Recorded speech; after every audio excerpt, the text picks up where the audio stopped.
All right, so I'm just going to, let me see. Okay, sorry, I'm already getting distracted.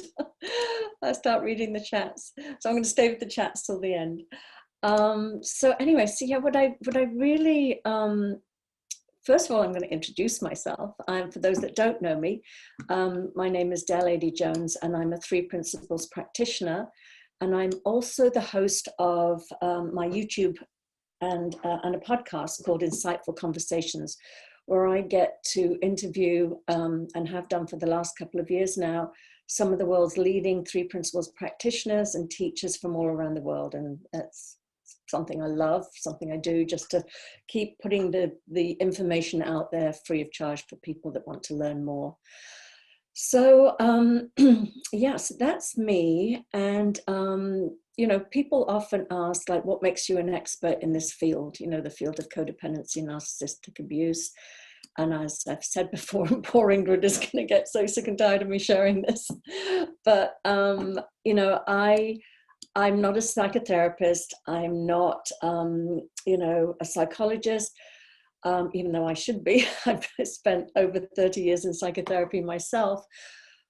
But, you know, I did complete a master's in spiritual psychology. I have an educational background. But more than that, more important than that, is it's my life experience. And this is something that, you know, as I said, I grew up with this thinking, the codependent thinking that, you know, had me keep going into these narcissistic relationships, not showing up in life, you know, with this, with, you know, knowing who I really was, you know, really settling for less all my life. And that was, you know, a struggle. So I'm going to give you a brief, again, I keep apologizing to people who've heard this already, but, you know, my codependency started very early in life for me. I mean, I don't ever remember feeling any different, quite honestly. I was born in Wales, in the that's in the UK, in 1959. Very puritanical environment. My environment growing up was not puritanical. It was the complete opposite. My mum was a hippie before hippies were the vogue, I think. She was a very free-spirited woman and did anything she wanted, which included having affairs with married men.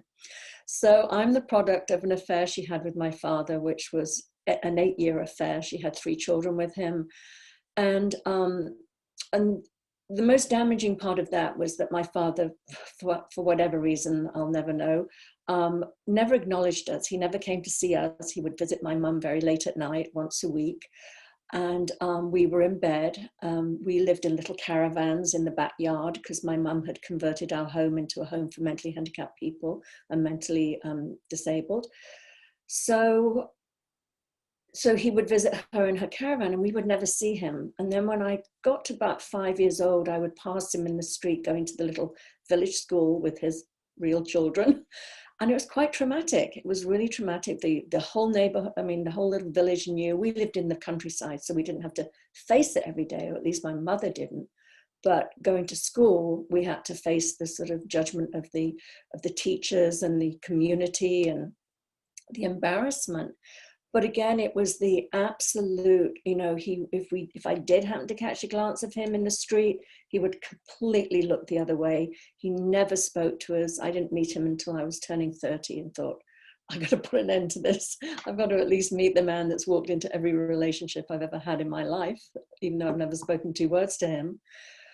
But that feeling of not being good enough, of not being lovable, like if I was prettier or skinnier or cleverer or whatever it was, I had a laundry list of everything that was wrong with me, because if I hadn't been those things, he would have loved me and wanted to acknowledge me and have me be his child.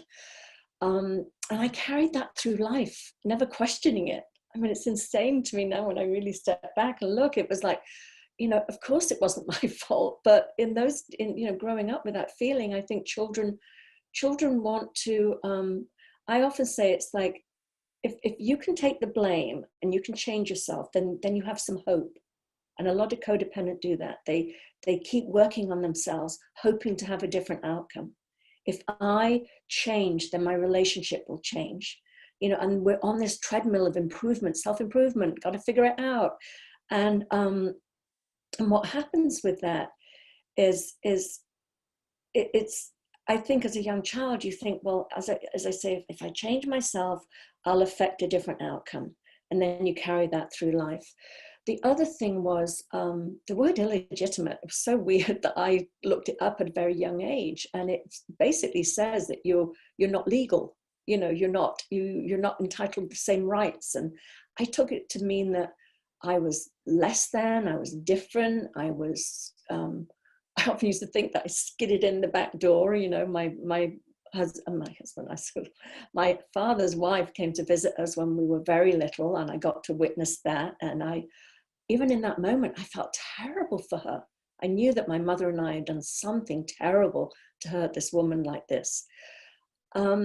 So that's a little bit about my background. As I said, I grew up in a home for mentally handicapped people. By the time I was 9, my mum rented a big old rambling mansion, and we went from 10 mentally ill and mentally disturbed people living with us to approximately 55. So I often say it was a combination of One Flew Over the Cuckoo's Nest meets The Shining. We lived in this giant, great big mansion with chaos, and my mum didn't believe in separating us out from the residents. She had a separate residence, but the kids were all mingled. It was very dangerous. I felt very violated. And that was the other thing I wanted to mention. Growing up without a father, I was very needy for male attention. So as a very young child, I was always like this, and and I was taken advantage of by men that spotted that neediness and took advantage of it. And again, so when you've suffered that type of abuse, you often carry that in life and feel that you're tainted or broken, or there's something wrong with you. So anyway, that was my bag of tricks of all the codependent behavior I believed about myself. Oh, we have somebody else entering now. And hi, RJ. I'm just, you can watch the video the recording rather, to get the first bit. But so anyway, so that was what set me up for a lifetime of being attracted to unavailable men, to the point that when I was 19, I wanted to kill myself. I just didn't think I was equipped to deal with the world. And again, it wasn't that there was something wrong with the world, there was something wrong with me, that I couldn't cope. Everybody else seemed to be able to cope and I couldn't. So fast forward, I came to the States when I was 21. I discovered this whole new way of life. I mean, it was just, I traveled. I'd lived in Spain for a year after I left college. But I came to California, came to LA in particular, and discovered this little bookshop called the Bodhi Tree. And I devoured every book in it, attended every workshop they promoted, from healing the shame that binds to reclaiming your shadow. And I studied everything from Buddhism to Hinduism to Kundalini yoga to, oh my God, Native American studies, ayahuasca retreats. I mean, anything I can get my hands on to fix myself. I was also in therapy, as I said, for close to 30 years. And I attended CODA meetings. I had 2 weeks in a residential treatment center for codependency. And I calculated how much I spent a couple of months back, and it was embarrassing. I would say close to $500,000 that I've spent over all those years trying to fix myself. And my therapist used to say that I knew more about codependency and narcissistic abuse than any mental health professional he knew. And he was right. I had studied it all.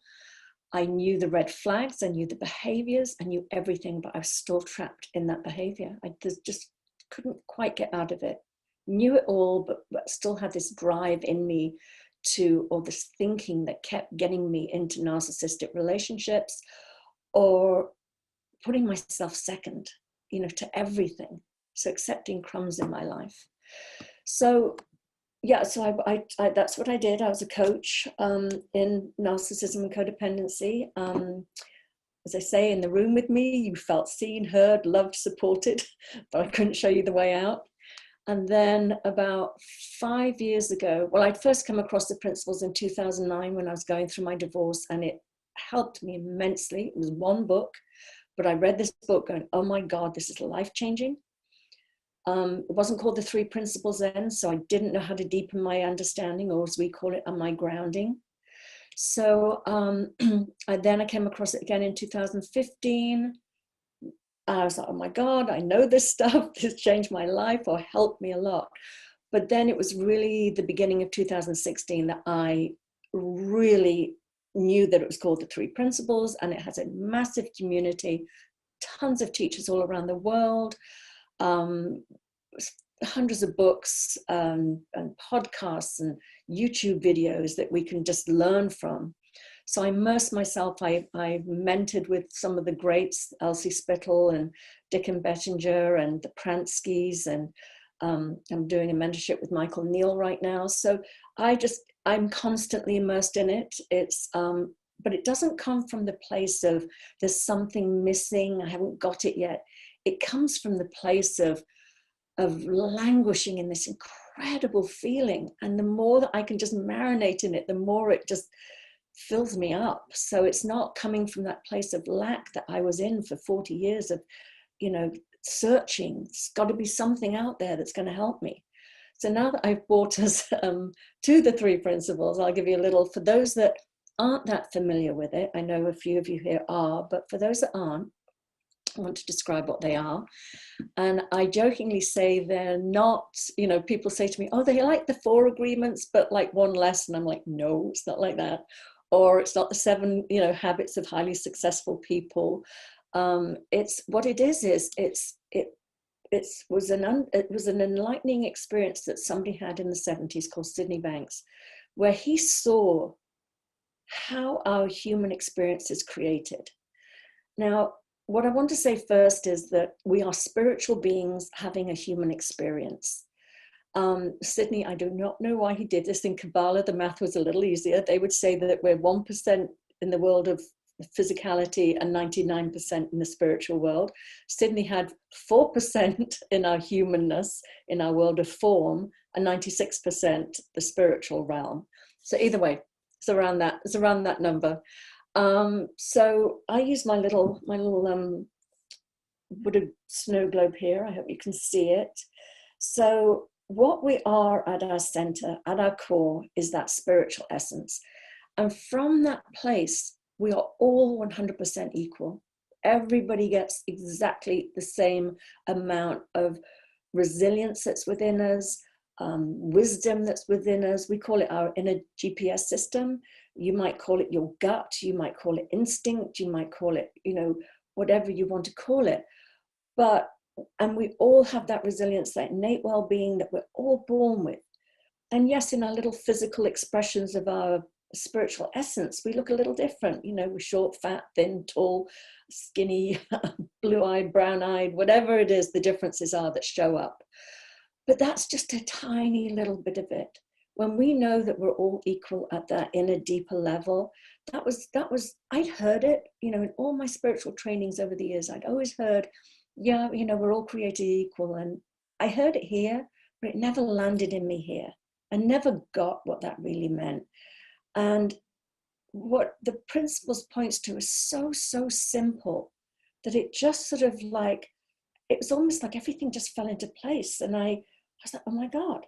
And it went from being an intellectual understanding into really a feeling, a deep knowing from within my body, and a real unquestionable feeling, an experiential, thing that I had where it was unshakable.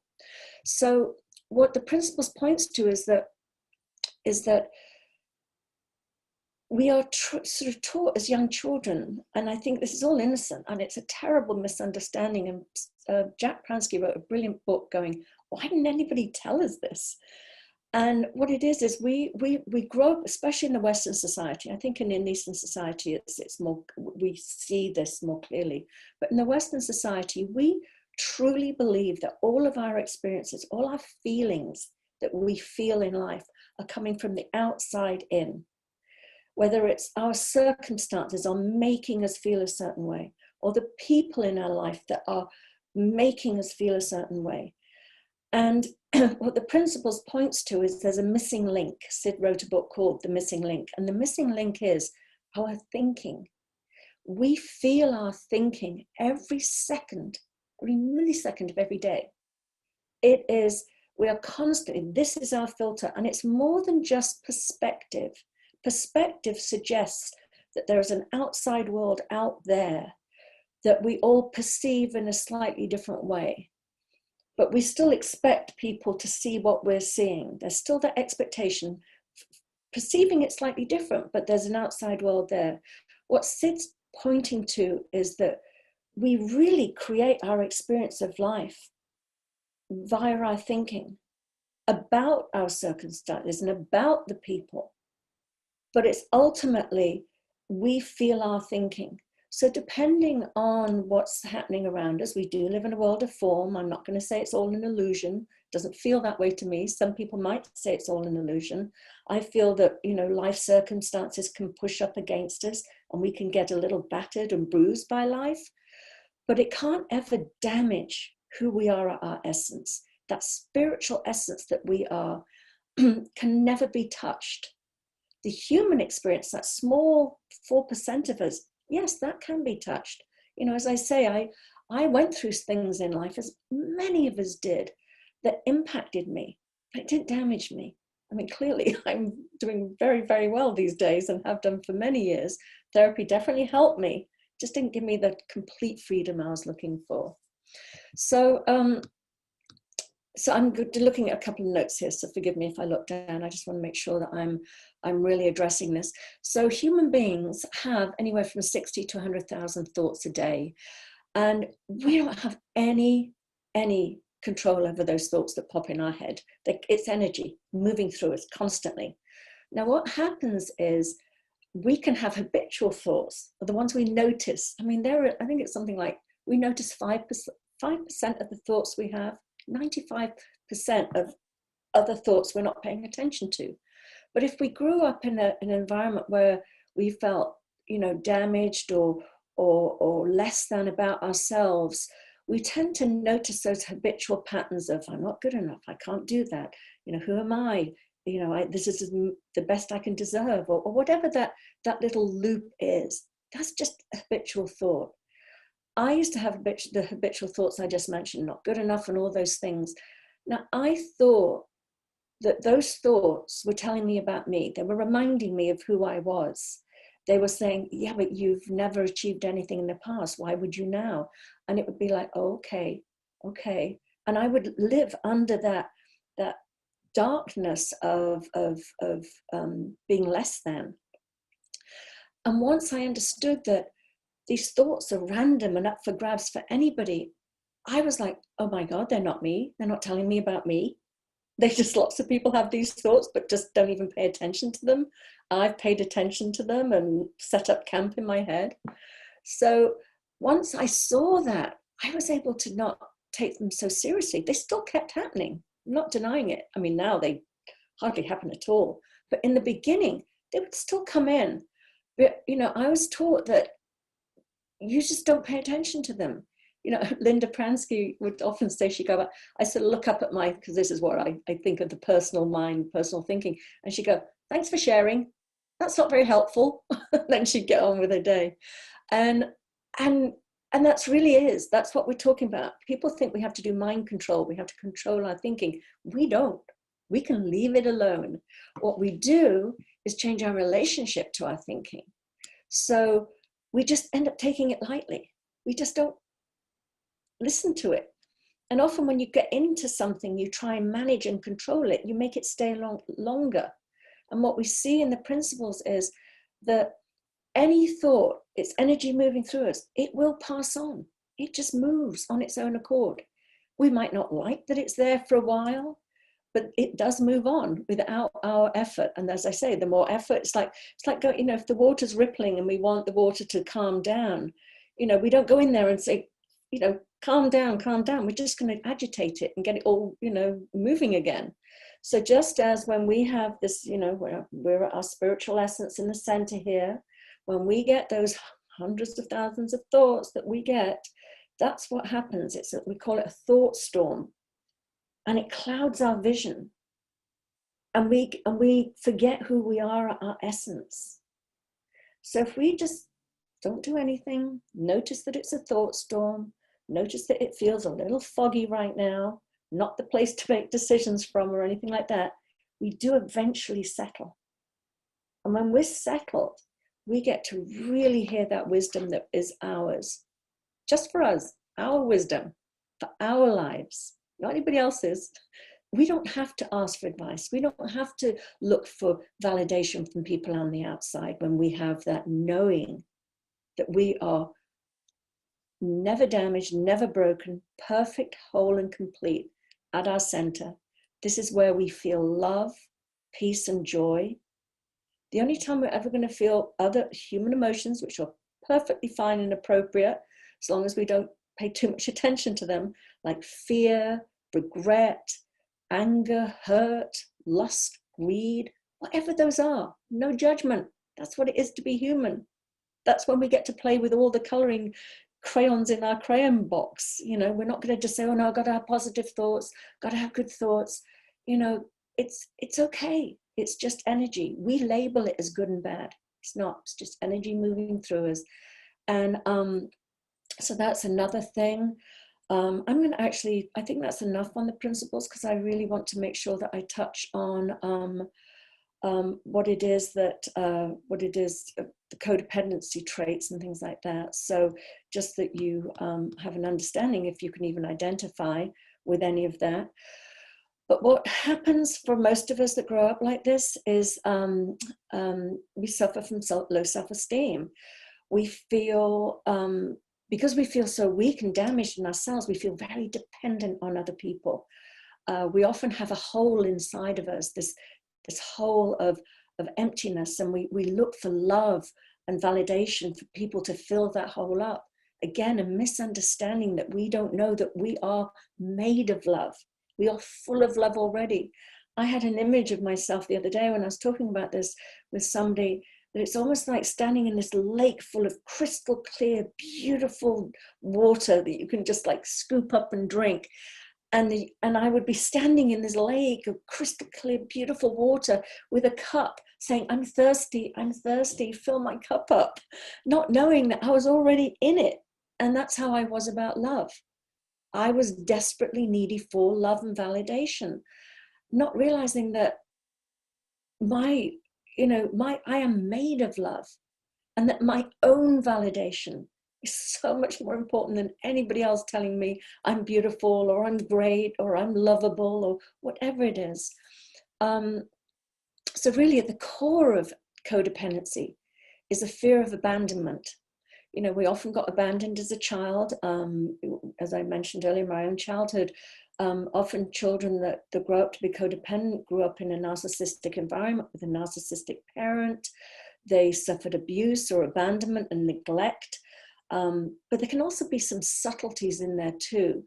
Just even the old parenting style used to be, for my children to be a good, healthy, well-mannered child, I need to shame them into behaving a certain way, and shame is so toxic. And we take that on as a child, and we just, plant it somewhere deep inside us and live from that place of there's something wrong with me. So what we do, we trained, as I say early on, that if our parents withdraw their love or approval from us because we've misbehaved, and a normal thing that children do, we immediately sort of negate ourselves and keep looking for that approval, and we take that into our adult lives. We become people pleasers. It's like we become needless and wantless, because we constantly feel that our survival depends on another person. And again, I want to go back for a second on the 3 principles of when we feel that love is coming from the outside in, we will do anything to secure that love. Because my God, if we're dependent on that love, We negate ourselves. We put up with settling for breadcrumbs. We tolerate painful relationships. We lose ourselves because we think the love is coming from the outside in. When we get that our love is coming from within us, that it rights the ship. We then go, oh my God. And what happens then, it changes the dynamics of our relationships. When we're needy in a relationship, we lose ourselves. When we want to be in a relationship with somebody, we have that power comes into that relationship with us. That self-assurance of we're coming here to share and exchange our love. But it's like it's a very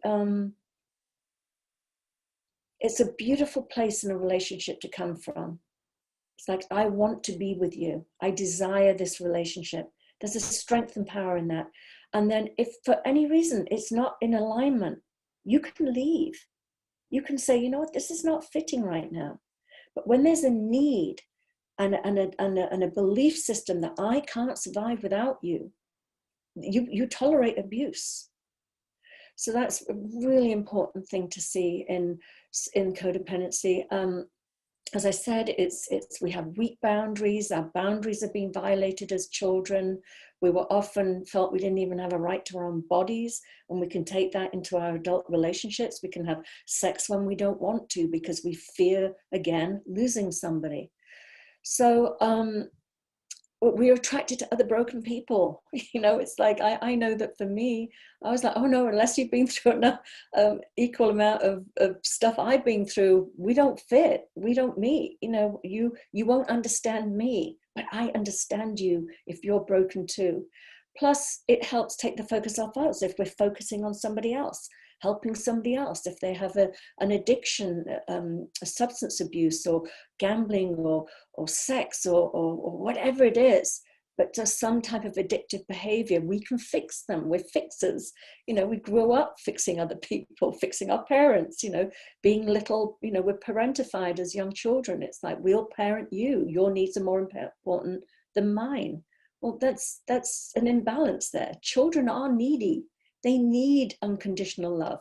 They need validation. They need to feel safe. So when you abandon your child because they're not, if you have a narcissistic parent, they will abandon you if you don't reflect well on them because they see you as an extension of them. It's like, unless you make me look good, then, I'll just withdraw my love and affection from you. It's another very, very painful thing. We also codependents tend to take things personally. We feel responsible for other people's feelings. We were told, my mum used to say to me when I was little, you're driving me crazy and I can't cope. And as I said, she had 7 children of her own, 55 mentally ill people. That is 62 people to take care of. She could not tolerate her children having needs and wants. She was in survival mode. She had no father. How do I make money? How do I do this? And her thinking was the mentally ill and mentally handicapped people were more needy than her children, which basically just told us all to become, raving nutcases so we get her attention, whether it was drugs, alcohol, killing ourselves, or, anorexia, or whatever it was we indulged in to get her attention. But again, that's the meaning I made of it. For me to stay close to my mother, which was my survival, she was the only source of I didn't have a father, so it was like I was terrified of losing her and losing her approval. So I was very needless and wantless. Also, the other thing besides the fear of abandonment is shame. We have deep, deep, deep shame. Shame about feeling unlovable. Shame about having been abandoned, shame about being abused, a shame about not measuring up, and shame that develops into adulthood of the judgment we have of ourselves for putting up with abusive relationships that are one-way streets. We're putting more effort into the relationship than our partner is. So I think that's pretty much, I think I've covered that there. So signs that you're in, well, first of all, I'll talk about narcissistic traits. And again, as three principles teachers, I might not have said this, I usually say it, we're not labeling or diagnosing anybody. We know that anybody can be different if they see something differently. This goes for codependence. The beauty with people with codependency is they're constantly looking to fix themselves. So it's easier for them to see something differently. For somebody that suffers from narcissism, their defense mechanism is so tightly, wound, their armor, their persona they've created of strength and impenetrable, confidence in themselves, that they don't have the ability to self-reflect. But they still both people come from a wounded place inside.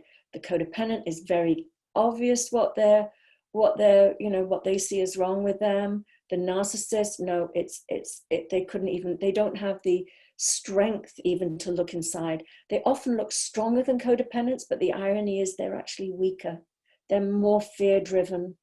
They're more frightened and vulnerable, but they just can't look there. So, as I've mentioned, the narcissist can show up in your life in a myriad of different ways. Often, if we're codependent, we have had a narcissistic parent, as was the case in mine. I got two for one. My father was definitely a narcissist. He, to not have to do what he did, just not to his own family, his wife and his children, but to have such a blatant affair with my mother and to just not have any feeling of even wanting connection with the children he had with my mother. Clearly, he was a narcissist. My mother was a narcissist too, because she had total disregard for her behavior, either on his family, on us, on anything. So, I grew up in definitely sandwiched between two there. So it could be your boss, it could be your partner, as I said, it couldn't be your adult child. We don't ever diagnose people before the early 20s from suffering from codependency, because people change, and it's natural for teenagers to be self-centered and omnipotent and all that stuff. So so we definitely don't. But your friends can be, your co-workers, all different people can show up in your life besides your intimate partner. But these are some traits of narcissism. There are usually three categories of narcissists. There's the overt, the covert, and the malignant. They share some of these traits that I'm going to read to you now.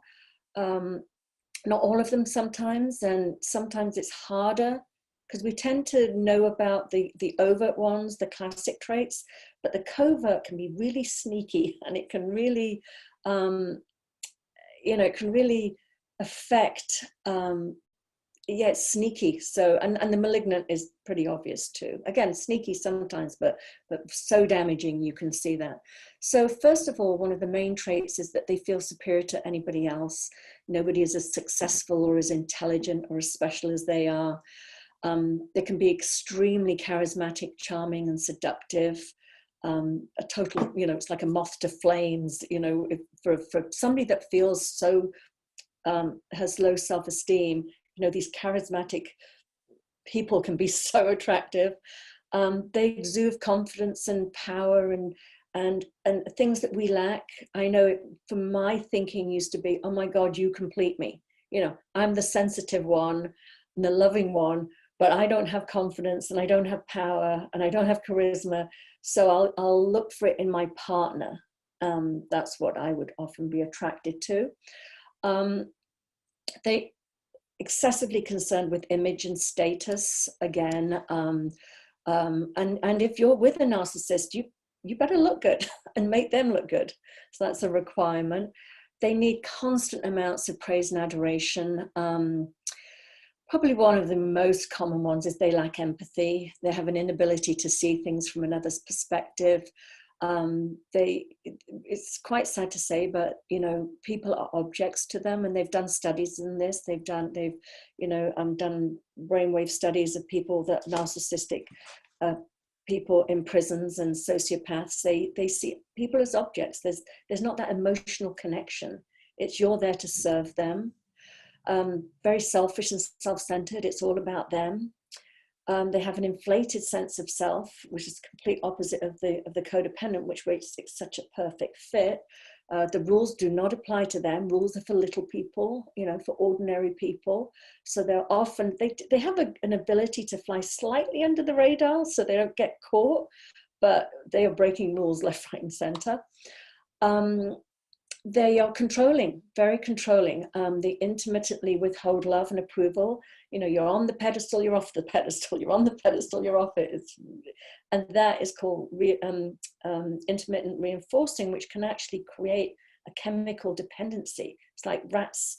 I think they did these studies where rats would just keep tapping this thing to get their drug to the point of death. Because there's something with the wiring that happens when it's not like you can count on it, so you relax, you're hyper vigilant, you're always waiting, you know, walking on eggshells and waiting for that little, you know, little offering of love and affection. They're highly sensitive to criticism, and again, like I said, that armor that they've created, it's like, God, if you dare poke or see a little chink in it, you'll have your head bitten off, literally. They're unable to regulate their emotions. They have, well, not everyone, because I'm just going to go into the covert. These are more the overt ones here, but often volatile, you know, always blaming other people.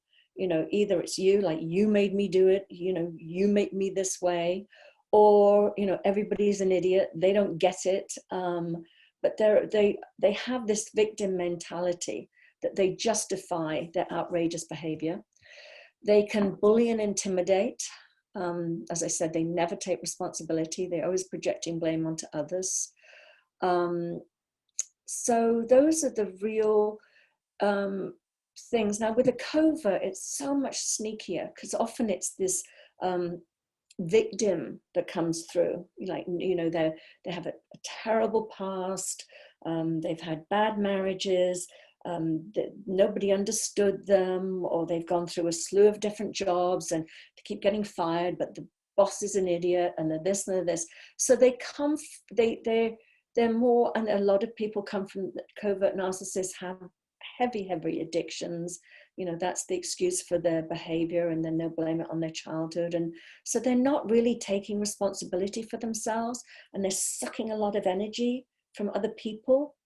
But it's a different way of showing up. As I say, it doesn't show up in that grandiosity. It shows up in a save me, more of a victim place. Now, some of the signs that you're in a narcissistic relationship are usually the beginning. The beginning is usually, oh my God, like the best fairy tale that you ever had in your life. It's called love bombing. They have a picture of their ideal mate.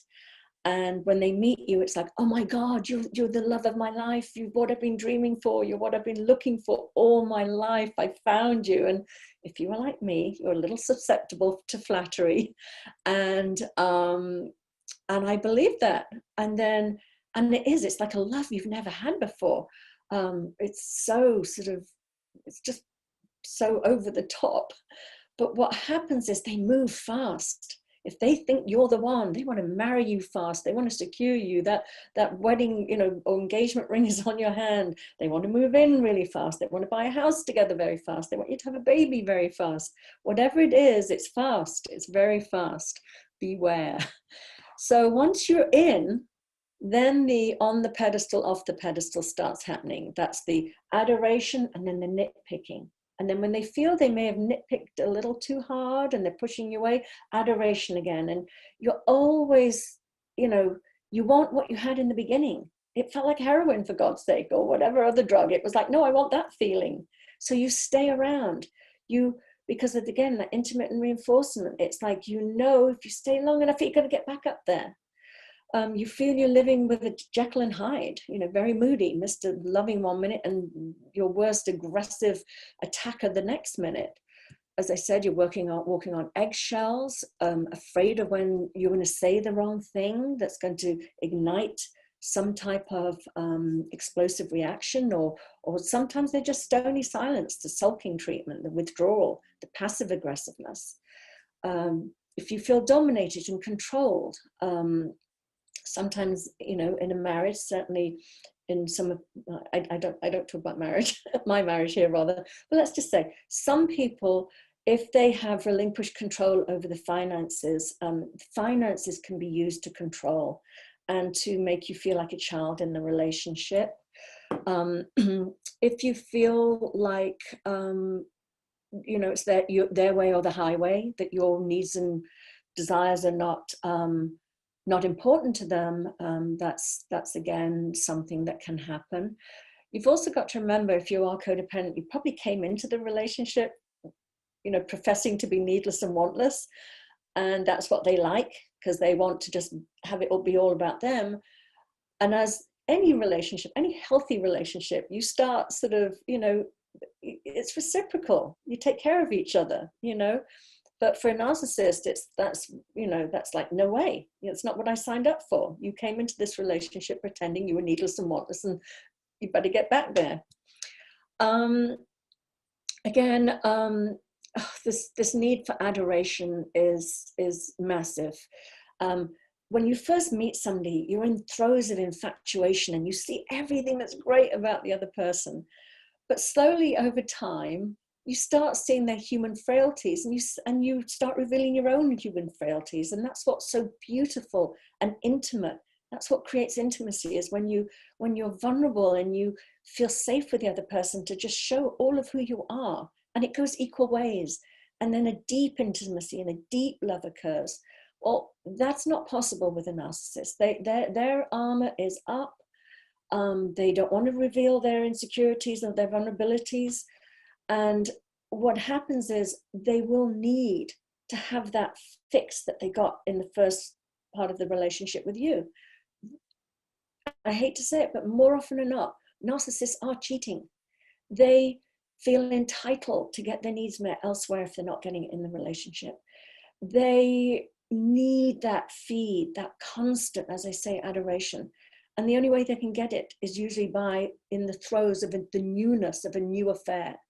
So that is very common. If you feel that I often say, if you feel that you're their secretary, their nursemaid, their mother, you know, you're often with a narcissist, because again, basic needs to be taken care of in life are beneath them. You know, it's do this for me, do that for me. You know, my needs come first, mother me. Sometimes they try and separate you from your family and friends. That's on the really extreme end. They want complete control. They gaslight you. Again, something, I'll use the affairs for example. We know when something's going on. Our wisdom is telling us. What happens up here is we have the fear and everything going on here. So sometimes we try and dismiss what we know inside. We try and override it, because this is where fear lives. And fear will be like, oh God, no, you can't, don't push them away. Don't confront them. Don't get suspicious. It might mean you have to leave. So we rationalize and we minimize and we go into denial. And there's nothing wrong with that, but just to know that that is happening. But what ends up happening, that's called cognizant dissonance. We have competing forces in us. We have this mind that's trying to rationalize things away, plus them telling us we're crazy if we say, this feels like something's happening here. And you've got your own wisdom screaming at you, no, what you're seeing is true, what you're feeling is true. So that can make people in narcissistic relationships feel like they're going crazy, which is very, very painful. And often if the relationship does end, you feel discarded completely. There is absolutely zero emotional connection left. You're done being of use to them. They can just, that's it, done.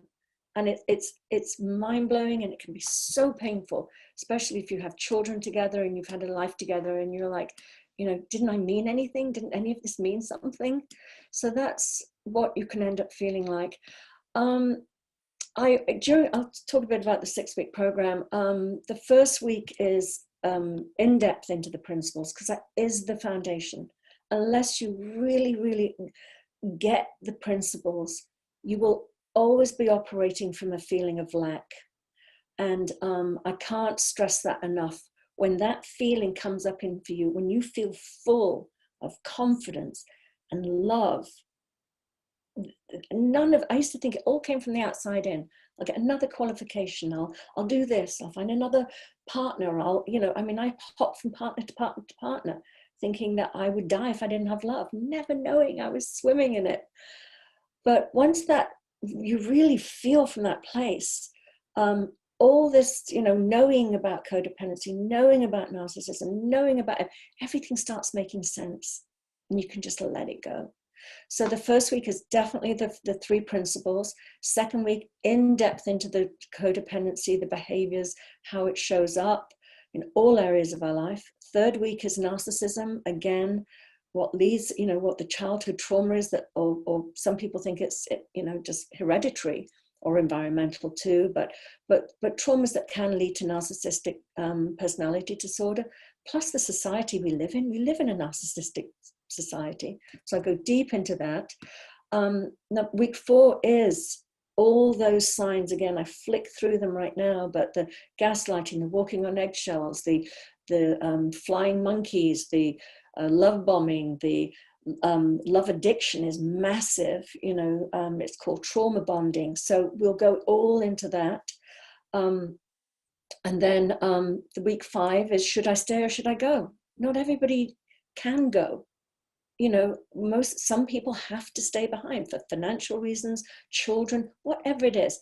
But there are definitely things that you can learn to how to leave in peace, or how to stay in peace, or more peace than you are currently experiencing.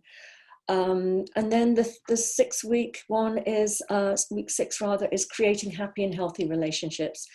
Whether you I always say, don't use all of this thinking you're going to change your partner. Part of staying with your narcissistic partner is to accept 100% that the likelihoods of them changing is very, very little.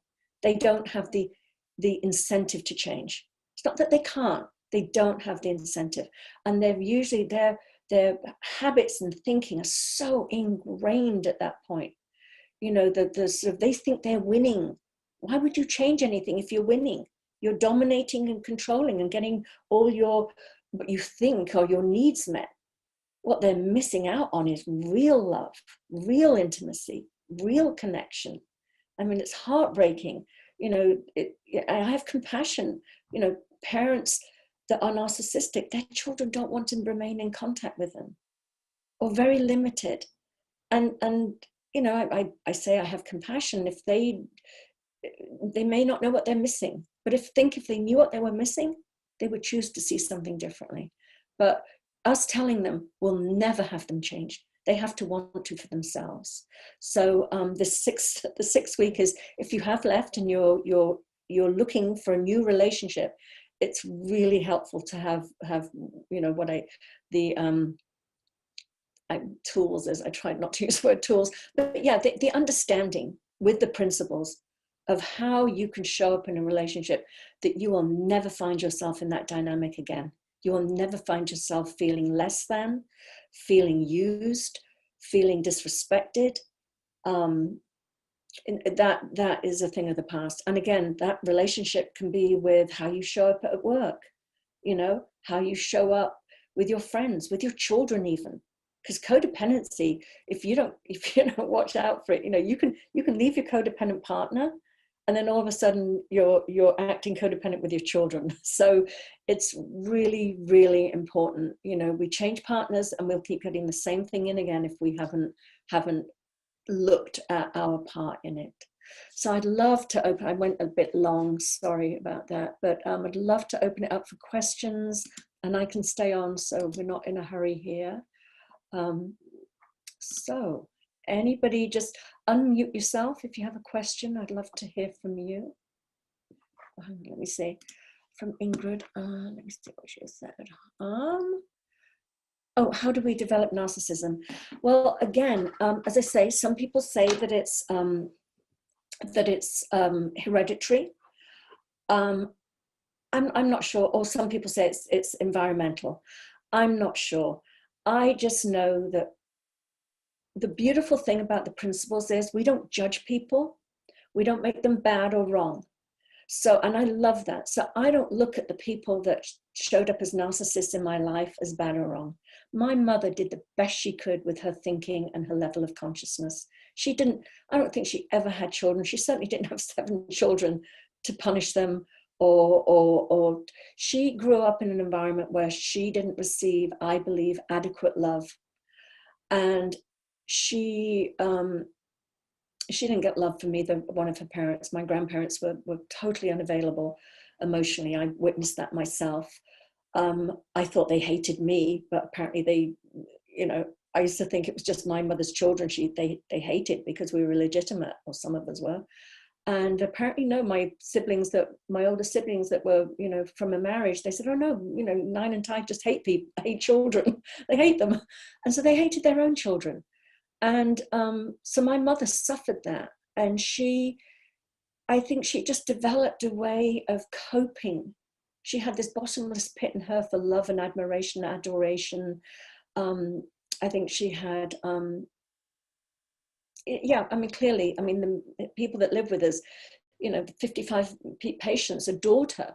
You know, we used to have a joke. We used to call her Mother, Father, God when we grew up, because she was an atheist and she was our mother and our father and our God. But I know she was doing the best she could.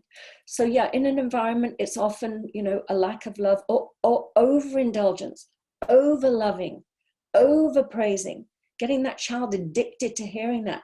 I'm not talking about unconditional love. Unconditional love is I love you no matter what. I can correct you and I can say that this is not appropriate, but my love is not conditional. I love you no matter what.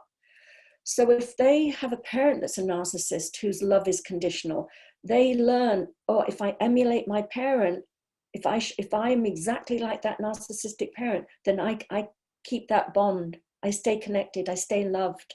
They think that's love. So they can develop it from that. They can develop it, as I said, from neglect and abuse. They can develop it from overindulgence. They can develop it from a parent that is so enmeshed with them and overpowering that they can't bear it. They just got it. Oh, you know, the parents sucking their energy, so they push people away and they become robotic.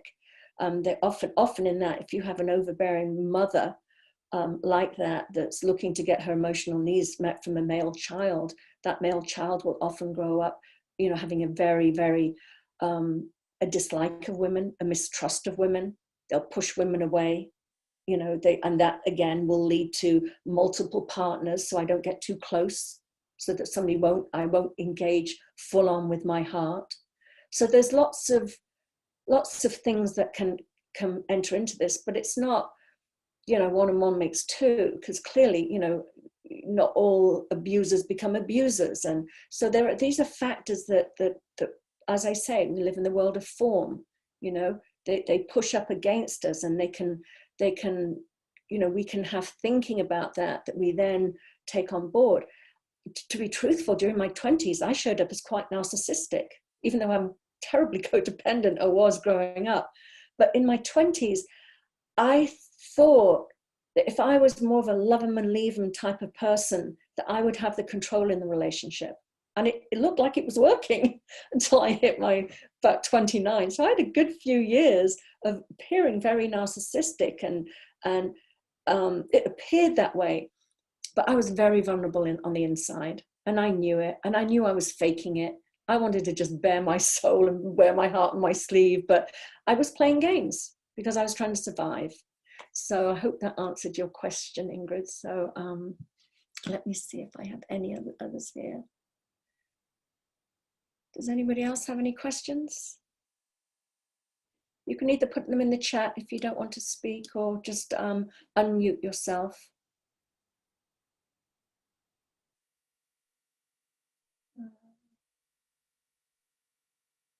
No? Okay. I'll give you another couple of minutes. We've got another couple of minutes here. So, yeah, and some people, oh, this is a classic. I can't tell you how many codependent people come to me and say, I think I'm a narcissist. I was told I was a narcissist by my partner or whatever. I have to laugh at that, because if you are self-reflective enough to say, could I be a narcissist? 99% of the time you're not, because you're actually, again, looking to take responsibility, looking to see your part in something. You know, somebody that's really full-blown narcissist would just be like, you know, not me. No, I'm just normal. So that is a something I see a lot. Trying to think what else to touch on here. And again, there's no shame, as I said, that, you know, we're not labeling, and nobody's less than. You know, we're all doing the best we can as human beings. And you know, if you have narcissistic tendency or codependent tendencies, it's just thinking. It's just thinking that took root at a certain point in your life that's not helpful to you. It's not helping you have warm, loving, intimate relationships. And we are constantly have blind spots. You know, and that's what I love about the three principles of understanding. This is not spiritual bypass.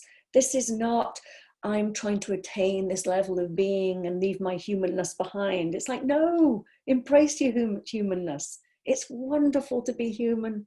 It's lovely to be quirky and different, and you know, it's a blessing. It's a gift that we got given this life. It's just to embrace it fully. But when we try and get to this level of spiritual, you know, attainment, that we're not going to feel what it is like to be human. No, I can do that when I'm dead. I want to feel all of it.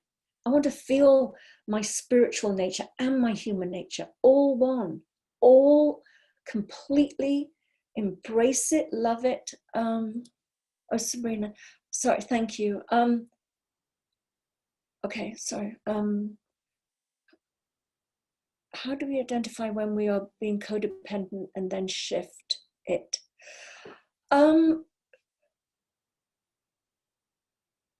I think, I'm not sure if I'm reading it correctly. Well, I think, you know, as I said, when we go into it a lot deeper, you'll be going, oh God, that's me. Oh God, that's me. But for me, as I said, even though I ended my narcissistic relationships, I could see that I was narcissistic. I'm sorry, I was codependent with my children. And when I saw that they had the same resilience and well-being in them that I have in me, I stopped being a know-it-all and having to take care of them. It was like, whoa, hang on a minute, that's a little egotistical. Okay, I'll address that in a minute, Sabrina. Yeah, I saw that they have everything they need inside of them too, just like I did, just like everybody else did. That was massive. The other huge one for me is, after a very long-term relationship with a narcissist, I was still going to therapy 5 years later, talking about I couldn't believe what happened and how I was being treated and everything like that. And when I really got the principles, I was like, oh God, separate realities. I've been wasting all this time trying to figure out what was going through their head. Now that I know that we all live in these little thought-created bubbles with our own thinking that's making us behave in a certain way, I was like, oh God, their behavior had nothing to do with me. Their cheating had nothing to do with me. They had thinking that made them feel that it was appropriate to do that.